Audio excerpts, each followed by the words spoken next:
င်္ဂလာပါခင်ဗျာဒီနေ့မှာတော့ glass power inverter ကိုဘယ်လို setting ချိန်ရမလဲဆိုတာကိုပြောပြပေးသွားမှာဖြစ်ပါတယ်အခုမြင်နေရတဲ့ inverter ကတော့ glass power SNA 6000 inverter မျိုးစားဖြစ်ပါတယ်အရင်ဆုံး setting ချိန်မယ်ဆိုလို့ရှိရင်ဒီသူ့မှာပါတဲ့ under clock ကိုဖိထားပါမယ်အခုလိုမျိုးလေးအတန်ပြောင်းသွားပြီဆိုရပါပြီ setting number 1 setting number 1ကတော့ day and time ကိုချိန်တာဖြစ်ပါတယ်ဒီအပိုင်းကတော့လွယ်ကူတဲ့အတွက်ကြော်သွားလိုက်ပါမယ်ဗီဒီယိုအရင်ရှင်းသွားမှာဆိုလို့ပေါ့နော်ဟုတ်ပြီအဲ့ဆိုရင်နောက်တဲ့ setting number 2ကိုသွားမယ်ဆိုရင်ညလေးကိုတစ်ချက်နှိပ်လိုက်ပါဒီ setting ကတော့ကျွန်တော်တို့6000 watt inverter တွေမှာများသောအားဖြင့် solar input နှစ်ခုပါတယ်ပေါ့နော် MPPT နှလုံးပါတယ်ဒီ less power inverter ရဲ့ထူးခြားချက်ကတော့အဲ့ဒီ MPPT နှလုံးကိုပယ်လေချိတ်ပြီးတော့သုံးနေတယ်ဆိုရင်သုံးလို့ရတယ်ဒီ setting ကတော့အဲ့ဒီအတွက်ဖြစ်ပါတယ်တကယ်လို့ကျွန်တော်ကပယ်လေချိတ်သုံးနေတယ်ဆိုလို့ရှိရင်အနာကိုတစ်ချက်နှိပ်မယ်ဒီ S ဆိုတာတော့တီးတန့်သုံးတာပေါ့နော် MPPT တစ်လုံးစီတက်စီသုံးတာဖြစ်ပါတယ်P ဆိုတာတော့ MPPT နှလုံးကိုပယ်လေချိတ်သုံးတာဖြစ်ပါတယ် Solar string နှစ်ခုကိုပယ်လေချိတ်သုံးနေတဲ့အခါမှာဒီ setting ကိုအသုံးပြုရပါတယ်ဒီ DC input ဆိုတာတော့တခြား DC input တွေပေါ့ဥပမာ wind turbine တို့ပါလို့သုံးခြင်းတယ်ဆိုလို့ရှိရင်ဒီ setting ကိုအသုံးပြုရဖြစ်ပါတယ်ကျွန်တော်ကဒီမှာတော့ Solar string တစ်ခုစီတီးတန့်စီသုံးတဲ့အတွက် S မှာပဲထားလိုက်ပါမယ်ပြီးရင်အနားနှိပ်မယ်နောက်ထပ် setting တစ်ခုကိုသွားပါမယ် setting number 3ကတော့ battery type ရွေးတာပေါ့နော် lithium သုံးပါလား lead acid သုံးပါလားဒါမှမဟုတ် battery မပါဘဲသုံးပါလားသုံးမျိုးရွေးချယ်လို့ရပါတယ်ကျွန်တော်ကဒီမှာ lithium နဲ့အသုံးပြုထားတာဖြစ်ပါတယ်တကယ်လို့ကိုကပြောင်းလဲခြင်းတယ်ဆိုလို့ရှိရင်အနားကိုနှိပ်ဒါဆိုရင်တိုက်မှာ lithium ကိုရွေးမှာလား no battery လားlead acid နဲ့သုံးပါလားရွေးချယ်လို့ရပါတယ်ဥပမာဒါဆိုရင် lithium မှုချိန်ပြမယ် lithium မှာထားမယ်ဆိုရင်အနားနှိပ်ပါဒီမှာသူကတော့ battery protocol နံပါတ်တွေနဲ့ရွေးချယ်ရဖြစ်ပါတယ်ကျွန်တော်အသုံးပြုထားတဲ့ battery ကတော့နံပါတ်1နဲ့ချိတ်ဆက်ပြီးတော့အသုံးပြုရဖြစ်ပါတယ်အဲဆိုရင်နံပါတ်1မှာထားမယ်အနားနှိပ်မယ်သူကဒီလိုမျိုးလေး reset ခဏဖြစ်သွားပဲပေါ့နော်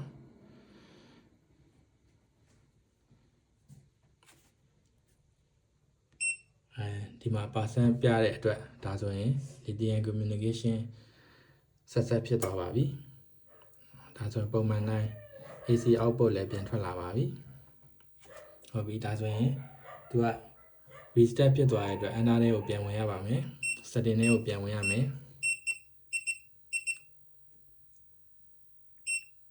နံပါတ်3ပြီးသွားပြီဆိုနံပါတ်4ကိုသွားမယ်နံပါတ်4ကတော့ဒီ inverter ရဲ့ output voltage တွေ output frequency တွေကိုချိန်ရတာဖြစ်ပါတယ် output voltage ကို220သုံးခြင်းလား230သုံးခြင်းလား frequency ကို50သုံးခြင်းလား60သုံးခြင်းလားဒီ setting မှာဝင်ရောက်ပြုပြင်ရတာဖြစ်ပါတယ်ဟုတ်ပြီအဲဒါ setting number 5 setting number 5ကတော့ဘာသာကိုအတန်ပေါ့နော်အလန်းကိုပိတ်မှလားဖွင့်မှလားချိန်ရတာဖြစ်ပါတယ် setting number 6 setting number 6ကတော့ charge current ပေါ့နော် maximum charge current ကိုဘယ်လောက်ထားမလဲ maximum ကဒီမှာဆိုရင်140ဖြစ်နေတယ်ဒါဆိုရင်ကျွန်တော်က100လောက်မှထားမယ်အနားနှိပ်မယ်ဒါကတော့ IAC ပေါ့နော် IAC AC နဲ့ဘယ်လောက် ampere သွင်းပါလဲ30အဆင်ပြေတယ်ဒါကတော့ generator အတွက်ဖြစ်ပါတယ် generator နဲ့တွဲဖက်အသုံးပြုမယ်ဆိုလို့ရှိရင်ချိန်ရတာပေါ့နော် charge current ကိုဘယ်လောက်ထားမလဲဒါလည်း30အဆင်ပြေပါတယ်အဲဆိုရင်နောက်တဲ့ setting တစ်ခုကိုသွားမယ် setting နံပါတ်9setting နံပါတ်9ကတော့ maximum discharge current ကိုချိန်တာဖြစ်ပါတယ်ဒီ solar power များတဲ့အခါမျိုးမှာလျှက်စစ်မီးမလာတဲ့အခါမျိုးမှာဘက်ထရီကနေထုတ်ယူသုံးစွဲမယ်ဆိုလို့ရှိရင်ဘယ်လောက် ampere အထိအများဆုံးထားပြီးတော့သုံးစွဲမှာလဲဆိုတာဒီ setting မှာချိန်ရတာဖြစ်ပါတယ်ချိန်မယ်ဆိုလို့ရှိရင်အနောက်အောင်နှိပ်ပါဒီမှာဆိုရင် discharge current က140ဆိုတော့အရမ်းများတယ်လို့ယူဆတယ်အဲ့အတွက် short မယ်ပေါ့နော် short မယ်90 ampere လောက်ပဲထားလိုက်မယ် okay ဆိုရင် enter နှိပ်မယ်နောက်တဲ့ setting နံပါတ်10ကိုသွားမယ်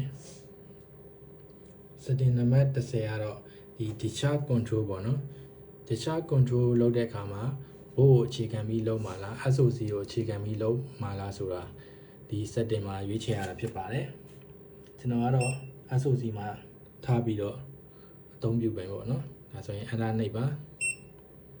နောက်ထပ် setting တစ်ခုကိုသွားမယ် setting နံပါတ်11ကတော့ cut off ပေါ့နော်ဘက်ထရီအားဘယ်လောက်ထိထုတ်ယူသုံးစွဲမှာလဲပေါ့အားဘယ်လောက်ချိန်ဖြတ်မှာလဲဆိုတာဒီ setting မှာချိန်ရတာပါပြီးဒါဆိုရင်ချိန်မယ်အနားနေမယ်ဒီမှာ15ကျွန်တော်ကတော့15မှာထားပြီးတော့ cut off လုပ်မယ်ပေါ့နော်ဒါဆိုရင်ဘက်ထရီကအားရခိုင်တော့15ရာခိုင်နှုန်းပဲကျန်တဲ့အခါမှာ inverter output ကိုပိတ်လိုက်ပါမယ်ထပ်ပြီးတော့အသုံးပြုခွင့်မပေးတော့ဘူးပေါ့နော် okay လဲဆိုရင်အနားနေမယ်နောက်ထပ် setting တစ်ခုကိုသွားမယ် setting နံပါတ်7 setting နံပါတ်7 setting နံပါတ်7ကတော့ discharge and SOC with grid ပေါ့နော်သူကဘယ်လိုအသုံးပြုရလဲဆိုတော့ကျွန်တော်တို့နေ့လည်နေခင်း solar power ရနေတဲ့အချိန်မျိုးမှာမီးရလဲလာနေတယ်ဒါပေမဲ့မီးရယူမသုံးဘူးလျှက်စစ်မီတာကတက်တာအောင်လို့ solar ကိုပဲအသုံးပြုမယ်ဒါပေမဲ့နေအလင်းရောင်တဖြည်းဖြည်းလျော့လာတဲ့အခါမျိုးပေါ့နော်ဒါမှမဟုတ်မိုးအုံတဲ့အခါမျိုးမှာ solar power နဲ့မလောက်ဘူးဆိုရင်ဘက်ထရီကနေပြီးတော့စိုက်ရမယ်အဲ့အတွက်ဘက်ထရီကတဖြည်းဖြည်းချင်းအားလျော့လာမယ်ပေါ့နော်အဲ့လိုဘက်ထရီအားလျော့လာတဲ့အခါမျိုးမှာဆိုရင်လျှက်စစ်ကိုအသုံးပြုဖို့လိုအပ်တယ်ပေါ့နော်ဘက်ထရီအားကိုဘယ်လောက်ထိလျော့မှာလဲပေါ့ဘယ်လောက်ဘက်ထရီအားဘယ်လောက်ထိလျော့သွားတဲ့အခါမှာလျှက်စစ်မီးကိုပြန်သုံးမှာလဲဆိုတာကိုဒီ setting မှာချိန်ရတာဖြစ်ပါတယ်ဒါဆိုရင်ချိန်လိုက်မယ်ချိန်မယ်ဆိုရင် enter နှိပ်ပါဒီမှာဆိုရင်15ဖြစ်နေတယ်65လောက်မှာထားလိုက်မယ်ဒါဆိုရင် enter နှိပ်မယ်ဒါဆိုရင်တော့သူကနေဘက် solar power ရတဲ့အချိန်မျိုးမှာမီးလာပေမဲ့မီးကနေယူမသုံးဘူး solar ကနေပဲသုံးမယ်လိုအပ်ရင်ဘက်ထရီကထောက်မယ်ပေါ့နော်ဘက်ထရီကအဲ့လိုမျိုးဆိုင်နဲ့ဘက်ထရီအားရခိုင်နှုန်း65ပဲကျန်တဲ့အချိန်မျိုးမှာဆိုရင်65အောက်ရောက်သွားပြီဆိုလို့ရှိရင်ဒါဘက်ထရီကနေထုတ်မသုံးဘဲနဲ့မီးလာရဆိုရင်မီးဘက်ကိုပိုင်ဘက်ပြောင်းသွားမှာဖြစ်ပါတယ်ပြီးအဲ့ဒါနောက်တဲ့ setting တစ်ခုသွားမယ် setting နံပါတ်73သူကတော့ AC body rate setting ပေါ့နော် UPS မှာထားမှာလားဒါမှမဟုတ် body အပြောင်းလဲကိုခံနိုင်အောင်လို့ APM မှာထားမှာလားဆိုတာချိန်ရတာဖြစ်ပါတယ်ဒီ setting ကတော့လွယ်တဲ့အတွက်ကြော်သွားလိုက်ပါမယ် setting နံပါတ်14ကတော့ AC charge ပေါ့ AC charge function ဖြစ်ပါတယ် AC charge setting ဖြစ်ပါတယ်ဒီ setting ကအရေးကြီးပါတယ်အရေးကြီးရဆိုတာသူကနည်းနည်း messy လေတယ်ပေါ့နော်လျှက်စစ်နဲ့အားသွင်းမယ်ဆိုလို့ရှိရင်အန်တာကိုနှိပ်ပါဒါဆိုရင်ဒီမှာဆိုရင်နှစ်မျိုးချိန်လို့ရတယ်ပေါ့နော်သူကတော့အချိန်နဲ့တွင်းတာပေါ့အချိန်ပိုင်းခြား၃ခုပါတယ် SOC ကိုအခြေခံပြီးတော့တွင်းမှာလားဘိုးတွေကိုအခြေခံပြီးတော့တွင်းမှာလားဆိုတာဒီမှာသတ်မှတ်ရတာဖြစ်ပါတယ်ကျွန်တော်တို့ကတော့ဒီမှာ SOC ကိုအခြေခံပြီးတော့တွင်းမယ်ပေါ့နော်ဒီ ရင်ဆုံးဒီ setting ကိုချိန်မယ်ဆိုလို့ရှိရင် SOC ကိုရင်သွားပါ SOC ရောက်လို့ရှိရင်အနာနှိပ်ပါဒါလည်း20ရာခိုင်နှုန်းဒီမှာ20ရာခိုင်နှုန်းဆိုတာရန်နေရပေါ့နော်ဒါစသွင်းမဲ့ချိန်ပေါ့လောက်ရာခိုင်နှုန်းရောက်ရင်စသွင်းမှာလဲဒါ start time ပေါ့ဟုတ်ပြီဒီမှာ80ဆိုရင်80အောက်ရောက်သွားရင်စပြီးတော့သွင်းမယ်အန်တာနှိပ်ပါဘယ်လောက်ထိသွင်းမှာလဲဒါဆိုရင်95ထိပဲသွင်းမယ်ဒါဆိုရင်အန်တာနှိပ်လိုက်ပါဒါတော့အရင်ဆုံးဘယ်လောက်ကနေစပြီးတော့တွင်းမှာလဲဘယ်လောက်ထိတွင်းမှာလဲဆိုတာသတ်မှတ်ရဖြစ်ပါတယ်SOC ကိုသတ်မှတ်ပြီးသွားရင်တော့ခုနတိုင်မာကိုပြန်သွားပါမယ် TIN ကိုပြန်သွားမယ်အန်တာနှိပ်မယ်ဒီမှာအချိန်ပိုင်းခြား၃ခုပါတယ်ဘယ်ချိန်ကနေဘယ်ချိန်တွေကိုတွင်းမှာလဲဆိုတာချိန်လို့ရပါတယ်ဒါဆုံးမှတ်ပေါ့နော်ဒါအချိန်နေ့ရဲ့အစမှတ်အချိန်နေ့ရဲ့ဆုံးမှတ်ကိုတွင်းကျင်တဲ့အချိန်ပိုင်းခြားလေးကိုသတ်မှတ်ထားလို့ရပါတယ်ဒါအချိန်3ရဲ့စမှတ်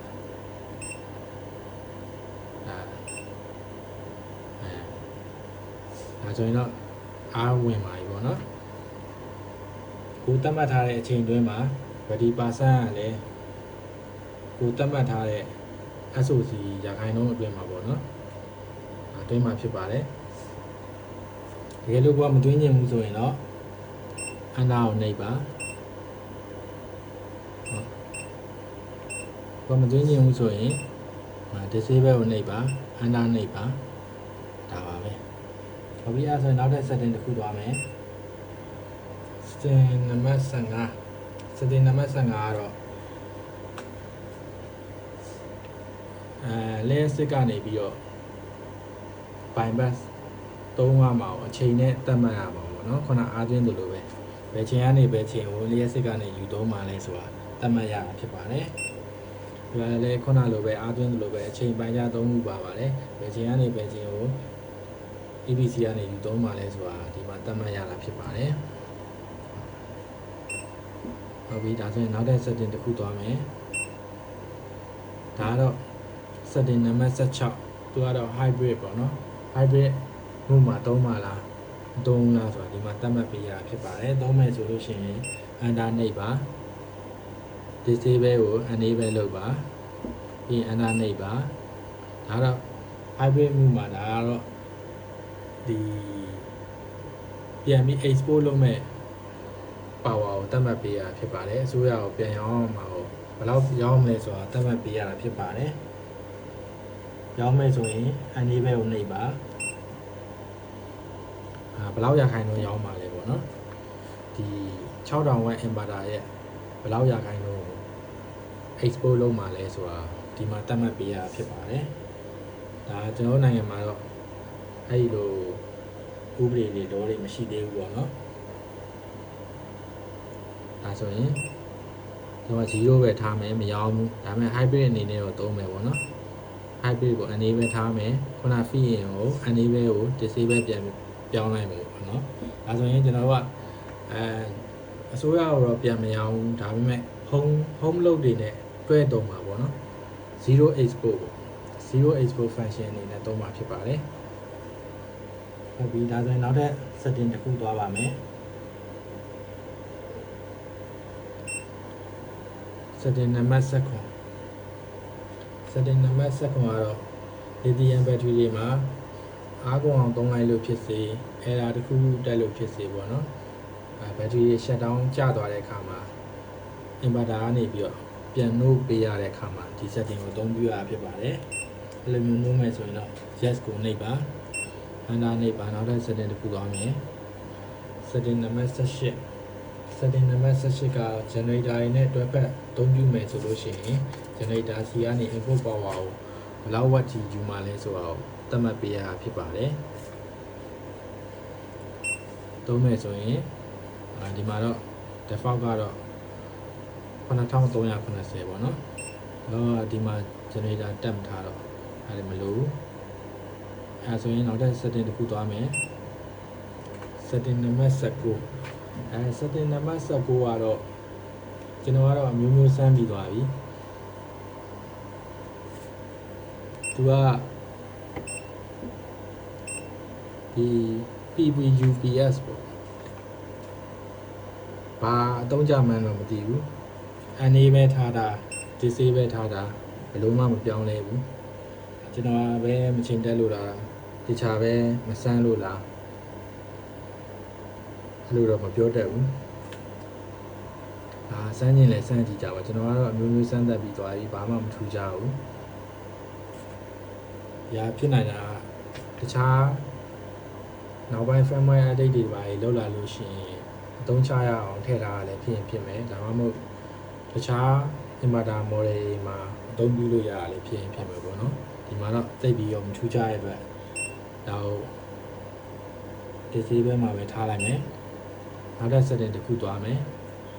setting နံပါတ်20ကတော့ power save function ဖြစ်ပါတယ်ဒါကတော့သူ့နာမည်အတိုင်းပေါ့နော်ဒီ inverter ရဲ့ output power 60 watt ထဲနည်းသွားလို့ရှိရင်ဒါသူကပြန်ပိတ်သွားမယ်ပေါ့နော်ဘက်ထရီတွေပါတွေ save ဖြစ်အောင်လို့ power ဘယ်လိုပြောမလဲ power မစားအောင်လို့ဟုတ်ပြီဒါကတော့ကျွန်တော်တို့တိတ်ပြီးတော့သုံးဝင်လာပါဘူးနောက်တဲ့ setting တစ်ခုသွားမယ်သုံးရင်လည်းသုံးကြပါတော့ setting နံပါတ်21ကတော့ parallel setting ဖြစ်ပါတယ် inverter တွေတစ်လုံးကနေနှလုံးအသုံးပြုမယ်ဆိုရင် parallel ချိတ်ဆက်ပြီးတော့သုံးရတာဖြစ်ပါတယ် setting နံပါတ်12ကတော့သူက error record လုံးမလားမလုပ်ဘူးလားဆိုတော့ဒီမှာသတ်မှတ်ပေးရတာဖြစ်ပါတယ်နောက်ထပ် setting တစ်ခုသွားမယ် setting နံပါတ်23ကတော့ CT offset ဖြစ်ပါတယ်ခုနရှေ့ setting နံပါတ်setting နံပါတ်16မှာပြောခဲ့သလိုမျိုး hybrid mode နဲ့သုံးမယ်ဆိုလို့ရှိရင် CD current transformer ပေါ့နော် current transformer နဲ့တွဲဖက်အသုံးပြုရမယ်ဆိုရင် current transformer ratio သတ်မှတ်ပေးရပါတယ်အဲ့ဒီ setting မှာသတ်မှတ်ပေးရတာဖြစ်ပါတယ်သတ်မှတ်မယ်ဆိုလို့ရှိရင် enable လုပ်မယ်ဒါကတော့power calibration လို့ထင်တာပဲကျွန်တော်လည်းတိတ်တော့သိချာမသိဘူးဒါပေမဲ့ default အတိုင်းပဲထားလို့ရတယ်စမ်းရင်တော့စမ်းကြည့်ပေါ့နော်ဒါကတော့ CD ratio ရွေးချယ်ရတာဖြစ်ပါတယ်ကိုအသုံးပြုမဲ့ CD ရဲ့ ratio ကိုဒီမှာရွေးချယ်ပေးရတာဖြစ်ပါတယ်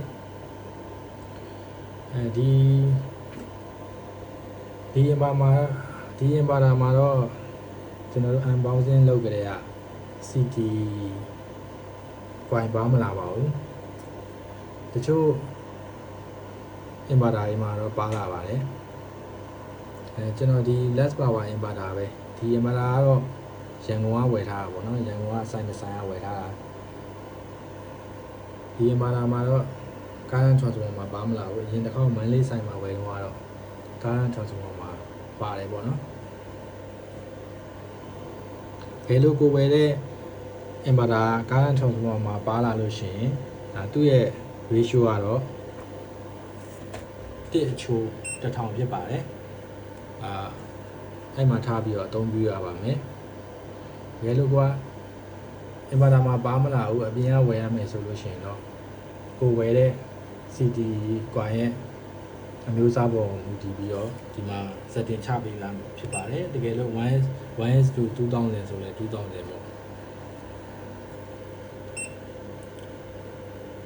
ပါလာရင်တော့ကောင်းတာပေါ့နော်တကယ်လို့အပြင်ကဝယ်ရမယ်ဆိုရင်တော့ကျွန်တော်တင်8000သိန်းဝန်းကျင်တော့ကျလိမ့်မယ်ဒါလည်းအဲအကြောင်းမို့ဟိုဝယ်ပြီးဆိုလို့ရှိရင်ဒီ CD coin တွေပါမပါမေးနေတာပေါ့နော်လိုပဲပြောပြော hybrid inverter ဝယ်မှာတော့ CD coin ကတော့ပါသင့်တယ်လို့ထင်တာပဲ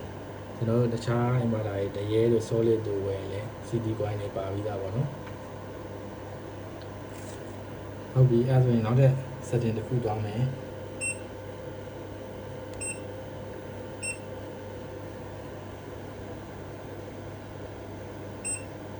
setting နံပါတ်24ရတော့ fan speed ကိုချိန်ရတာဖြစ်ပါတယ်ဒီ setting မှာလည်းအရှိရ setting နံပါတ်19လို့ပဲ setting တော့ပါတယ်ဒါပေမဲ့အသုံးပြုလို့မရပါဘူးကျွန်တော်ကတော့မျိုးမျိုးစမ်းသပ်ပြီးသွားပါပြီဒီ setting မှာလည်းဒီလိုပဲချိန် fan speed ကပြောင်းလဲသွားတယ်မရှိပါဘူးသူလေခြင်းလိုပဲလေနေရပါစမ်းကျင်တယ်ဆိုလို့ရှိရင်တော့အနာတစ်ချက်နှိပ်ပါဒီမှာ fan speed ကိုသူက2မျိုးထည့်ပေးထားတယ်90မှာထားမယ်ပေါ့နော်90မှာထားမယ်ဒီ90မှာအသုံးပြုခြင်းတယ်ဆိုလို့ရှိရင်အနေပဲထားပါအဲ့ဒါနောက်ထပ် fan speed တစ်မျိုးပေါ့ဒီကောင်65ထားလိုက်ဒီကောင်အနည်းဆုံးထားလိုက်မယ်20လောက်ထားလိုက်မယ်အနေပဲလုပ်မယ်ဒါဆိုချိန်ပြီးသွားပြီပေါ့နော်မြင်တဲ့အတိုင်းပဲကြားတဲ့အတိုင်းပဲဘာမှမပြောင်းလဲပါဘူးကျွန်တော်အသုံးပြုတဲ့ power consumption ကပဲနည်းနေလို့လားဆိုပြီးတော့ကျွန်တော်3-4,000 watt လောက်နဲ့အသုံးပြုပြီးတော့ဒီ fan speed ကိုချိန်ကြည့်တာလည်းမထူးကြပါဘူးအခုနောက်တဲ့ setting တစ်ခုသွားမယ် setting 25 setting နံပါတ်25ကတော့ generator chart ကားဖြစ်ပါတယ်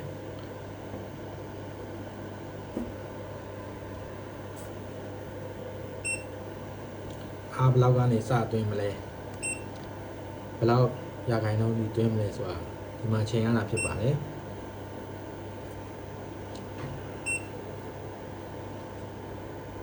ဘိုးနဲ့ချိန်ပါလား SOC နဲ့ချိန်ပါလား SOC နဲ့ချိန်မယ်ဆိုရင်အနာနှိပ်ပါဘယ်လောက်ရာခိုင်နှုန်းမှာစသွင်းမှာလဲအနာနှိပ်ပါဘယ်လောက်ထိသွင်းမှာလဲအနာနှိပ်ပါအဲဆိုချိန်ပြီးပါပြီနောက်တဲ့ setting တစ်ခုပါမယ်ဟုတ်setting နံပါတ်20နံပါတ်6 setting နံပါတ်26ကတော့ neutral ground bonding function ပေါ့နော်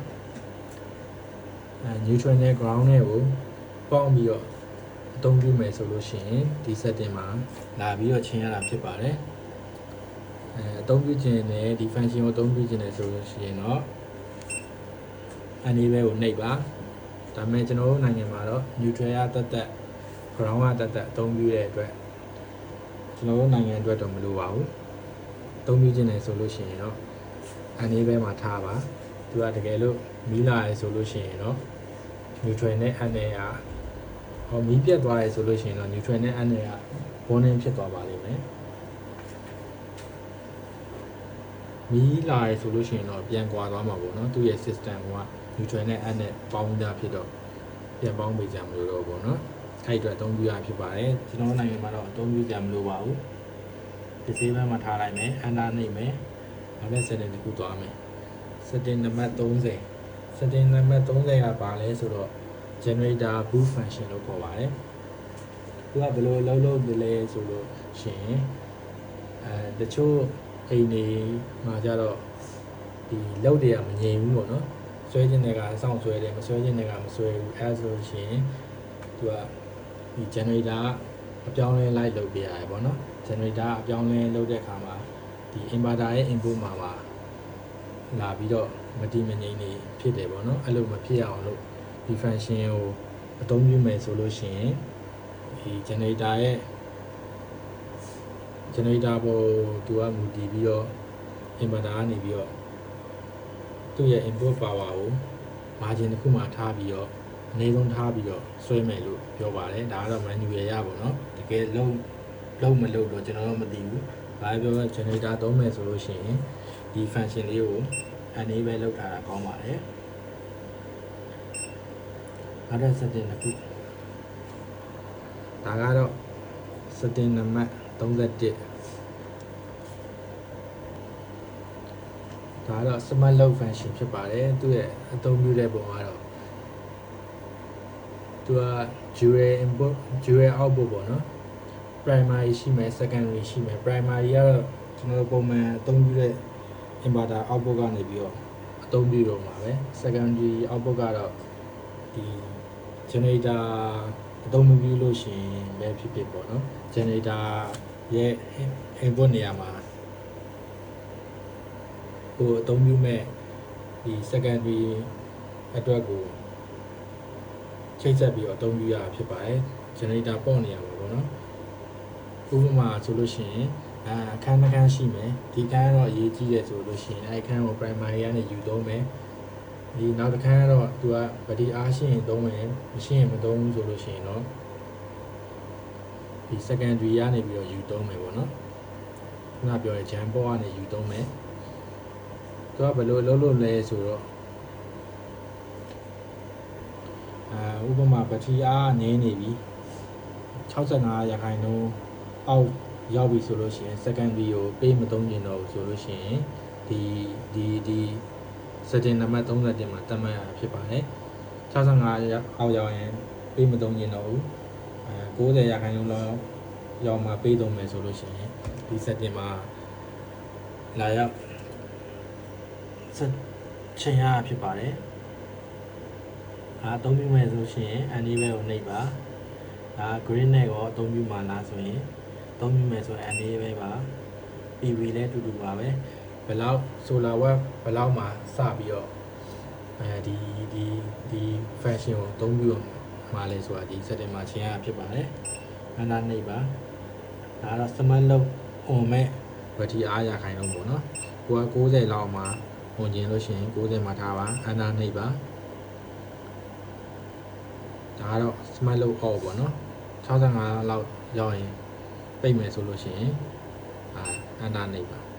ဒါပါပဲနောက်တဲ့ setting တစ်ခုသွားမယ်နောက်တဲ့ setting ကတော့ AC coupling function ဖြစ်ပါတယ်ဒီကိုယ့်ရဲ့အိမ်မှာဒုံမို့လုပ်ငန်းတွေမှာon grid system တွေရှိလို့ရှိရင်ဒီ hybrid inverter နဲ့တွဲဖက်ပြီးတော့အသုံးပြုရတာဖြစ်ပါတယ်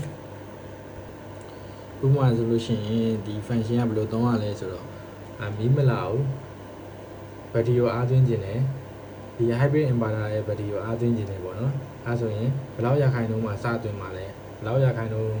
ရောက်ရင်ပိတ်မှာလဲဆိုတာသတ်မှတ်ပေးရတာဖြစ်ပါတယ်ဒီ on grid inverter နဲ့တစ်ဆင့်အားသွင်းပေးမှာပေါ့နော်အသုံးပြုခြင်းနဲ့ဆိုလို့ရှိရင်အန္တာနှိပ်ပါ enable အန္တာနှိပ်ပါဘယ်လောက်ရာခိုင်နှုန်းမှာစပြီးတော့တွင်းမှာလဲ